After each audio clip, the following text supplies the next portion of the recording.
is I'll tell you a bit about the book, and then I'll read part of it. First of all, the title, Mappamundi. People keep asking me, is this book anything to do with Hereford? In fact, someone rang me up yesterday from Hereford and Worcester Radio, asking me that question, desperate to give me free publicity. And I have to confess that no, it actually doesn't have anything to do with Hereford. But it does have to do with the kind of medieval world maps, of which they've got a very good example stored at Hereford. It's a story, as Eric said, it's an adventure, it's a great voyage, and it's inspired by a map of the world that's stolen at the beginning of the book, and also by two books, which are also stolen. There's a lot of stealing going on in this. As a magistrate, I oughtn't to approve of this, but unfortunately, these things make a more interesting novel, so they're in there. So, Mappamundi, it's about maps of the world. I've got here an example. You probably can't see this very well. This is an example of a map of the world from 1250 AD. And it's a religious document. We've got Christ and angels at the top, we've got Jerusalem in the centre, we've got the Red Sea, carefully marked in red. You have to turn it sideways because they always put east at the top in medieval maps. But even if you do turn it sideways, you couldn't navigate with a map like that. It's essentially symbolic. It shows the world as a circle with a sort of thin ocean around the edge because they didn't really know what was in the ocean. It's a symbolic map, a religious map, not really very useful for giving you information about the world. But shortly after this, people started to venture out into the Atlantic and explore the ocean and the islands there. And there were also explorers heading east into Asia, people like Marco Polo and lots of others who travelled east to Asia. And because of the knowledge all these explorers built up, we got to maps like this. This is a Mappamundi from 1457. It's just a handful of years before this book is set. This book starts in 1464. So this is very much the kind of map that the hero steals at the beginning of the book, and which guides him through the voyage. And this one, as you can see, is much more realistic. We've got north at the top, we've got recognisable shapes of countries, we've got oceans with islands in the Atlantic, islands in the Indian Ocean and so on. You could actually navigate with a map like this. And shortly afterwards, of course, a few decades later, Columbus discovered America, and maps became a lot more accurate, a lot more useful, and they became actually very valuable objects. Part of the point of the book, the hero steals a map at the beginning. Maps were extremely valuable because the various seafaring nations were trying to gain information about trade routes, possible colonies and so on. And the information they got, they tried to keep secret, they locked it away, you had to swear oaths of secrecy to look at the maps. Anyone who stole one was doing industrial espionage, really. And to understand how important maps were then, you've got to think about the sort of stories we've had recently about Google Maps, Google Earth, and the street mapping. Everybody's getting upset because their information is being revealed to everybody on the internet. Some people want to have that information, some people want to hide it. It's the same kind of thing. They were uncovering new geographical information. On the one hand, trying to keep it secret. On the other hand, others were trying to uncover it. So maps were very, very important documents, and stealing one was a big deal. Incidentally, it's not true that people thought the world was flat in the Middle Ages. This map gives that impression. It looks as though if you sailed off the edge, you would be dropping into the void. But in reality, everybody understood very well that the world was a sphere. The ancient Greeks knew that. Plato thought that the world was a sphere because it's a perfect shape, and obviously God would create the world in a perfect shape.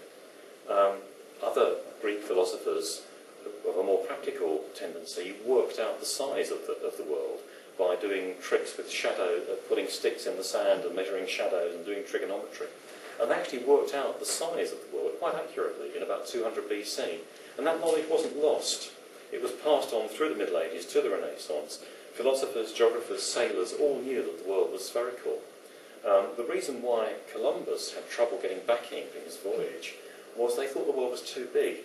Not knowing about America, they thought there was about 15,000 miles of ocean to cross, which couldn't be done with the ships they had at the time. So that's why Columbus had a problem getting backing for his voyage. It wasn't that they thought he would fall off the edge. And Columbus is a bit later than my story, although he does appear in it at the very end. And another theory which it fits into the book is the idea that people reached America before Columbus, And they came back and they gossiped about it, didn't quite understand how important it was, but Columbus stole the information, because of course geographical information was valuable, and he then sailed across to America, discovered it and took the credit.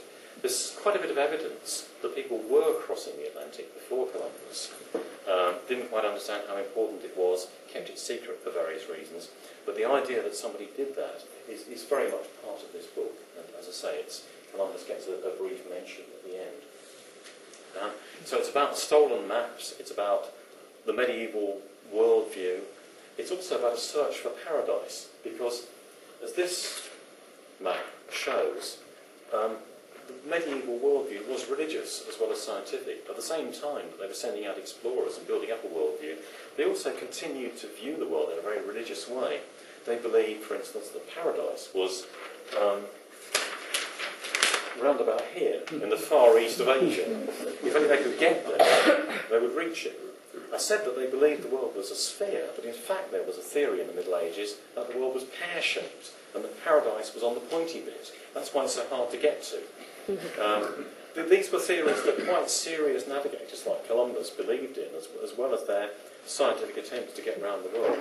So it was a strange era, a mixture of the beginnings of Renaissance science and also lingering medieval piety. And this book is about sort of expanding the medieval view of the world and making some genuine discoveries. As well as the stolen map, there are two books that guide the voyage. There's Plato's Timaeus. This is the book in which Plato describes the myth of Atlantis, this great continent that was sunk beneath the sea because its inhabitants were too proud and the gods destroyed them. It was widely believed in the Renaissance period, and it was one of the reasons why people set off into the Atlantic to try and discover the remains of Atlantis. And when they discovered new islands, they often considered that that was a trace of Atlantis, and if they kept going, they might find a bit more and might discover the wisdom of the ancients that had been lost. And that's also part of the book. The other book that guides the voyage is, as Eric mentioned, it's a very strange book called the Voynich manuscript. It was discovered in 1912 by a book collector called Wilfrid Voynich. It was in a monastery in Italy, and it's been dated to about 1400. No one has ever managed to understand it. It's an illustrated manuscript. There's a few samples of the illustrations. There are some pictures here of naked ladies bathing in vessels of green liquid. There are some strange plants, more naked ladies bathing in green liquid. It's a bizarre book. It's written in a script that nobody can understand. It's written in a language that no one has deciphered. No one has got the faintest idea where it was written, what it means, or anything. The pictures are, sometimes there are monstrous plants, sometimes there are these things that might be alchemical apparatus, sometimes they are possibly astrological charts or information about herbs and so on. Nobody really knows. There's a sample of the script there, completely incomprehensible. It's been run through powerful computers with decrypting software and so on. It still hasn't been deciphered. But it dates back to about 1400. The one theory about it is that it's the lost writings of Roger Bacon, the English friar, who was a very advanced scientist in the 13th century. So advanced that his works were banned for heresy and he was put in prison. So one possibility is that this book is his writings and it conceals all the great things he discovered. But nobody really knows. But again, this is one of the books that's stolen and guides the travellers on their